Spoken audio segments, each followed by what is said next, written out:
एक गुरु और शिष्य की बेहतरीन कहानी। थोड़ा समय निकालकर जरूर सुने। एक गुरु अपने चेले को योग सिखाते थे। चेला इतना परिपूर्ण हो गया था योग में कि 30 मिनट तक सांस रोक लेता था। एक बार चेला लगातार 4 दिन आश्रम नहीं आया। 5वें दिन जब आश्रम आया तो गुरुजी ने पूछा, क्या हुआ? चेला बोला, गुरुजी ब्याह हो गया। गुरुजी बोले, अब तुम गए, अब तुम किसी काम के नहीं। चेला बोला, गुरुजी कैसी बात करते हो? हमारी पत्नी हमें बहुत प्यार करती है। जब तक हम खाए नहीं तो खाती नहीं। जब हम नहाने जाते हैं पहले से ही कपड़े साबुन सब कुछ मौजूद रहता है। गुरुजी मैं तो बहुत खुश हूँ। गुरुजी बोले, तब तो तुम और गए। तुमको लगता है तुम्हारी पत्नी तुमको इतना प्यार करती है? तुमको लगता है तुम्हारा परिवार तुमको बहुत प्यार करता है? एक उपाय है। चेला ने कहा, क्या गुरुजी? गुरुजी ने कहा, कान इधर लाओ। और गुरुजी ने कान में मंत्र फूंका और बोले, अगर तुमको लगता है तुम्हारा परिवार तुमको बहुत प्यार करता है तो ये उपाय जो तुमको बताया है उसे करो। दूध का दूध पानी का पानी हो जाएगा। अब क्या था? चेला घर आया और जो गुरुजी ने बताया था वही उपाय शुरू किया। जैसे ही घर आया उसकी पत्नी बोली, आ गए मेरे प्राणनाथ, आ गए मेरे पतिदेव।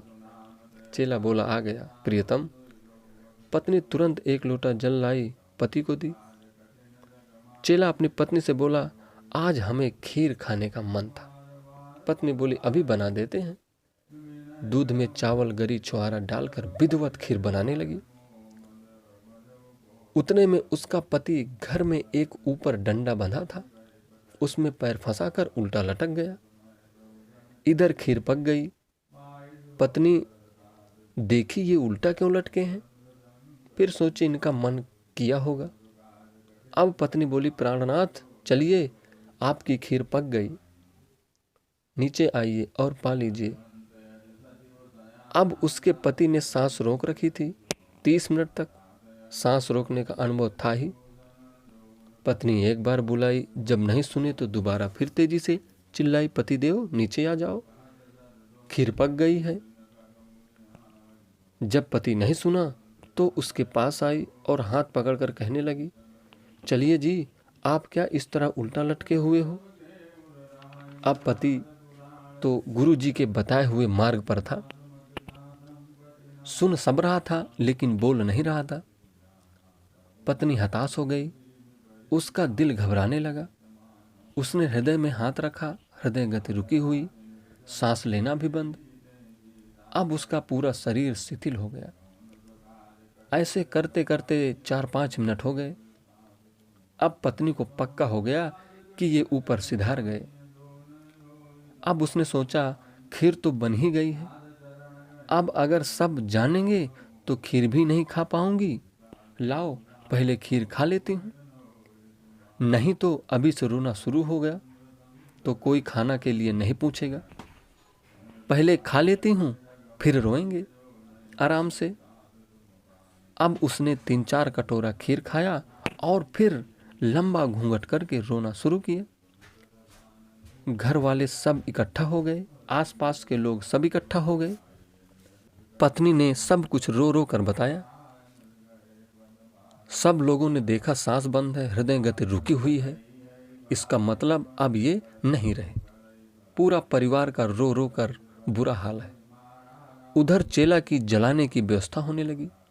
जल्दी करो नहीं तो शाम हो जाएगी, फिर अगर रात रोका गया तो शरीर बदबू मारने लगेगा। ये सब हो रहा था, उसी समय चेला के गुरुजी आ गए। सारा वृत्तांत घर वालों ने बताया।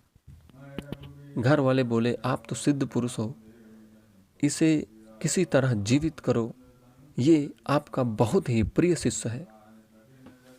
गुरुजी ने कहा, अभी जीवित करता हूं। गुरुजी ने कहा, 1 गिलास दूध लाओ।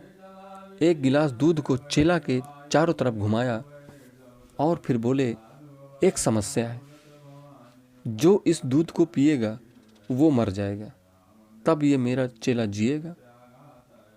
अब सब हैरान। सबसे पहले पिता को कहा गया, आप तो बूढ़े हो, आप ही पी लो। बाप बोला, मैं क्यों पीऊं, 4-5 साल बचे हैं, वो शांति से जी लेने दो। बाप ने मना कर दिया। माँ से कहा गया, माँ ने कहा, अभी ये हैं, मैं पीऊंगी तो इनकी सेवा कौन करेगा। माँ ने भी मना कर दिया। अब बची पत्नी, उससे कहा गया, वो बोली, अब इनको जीवित करके मुझे क्या मिलेगा, मैं मर जाऊंगी, ये जीवित हो जाएंगे, मैं कोई और रास्ता ढूंढ लूंगी। उसने भी मना कर दिया। अब गुरु ने कहा, और कोई दूध पिएगा। अब सब चुप, सब गुरु की तरफ देखने लगे।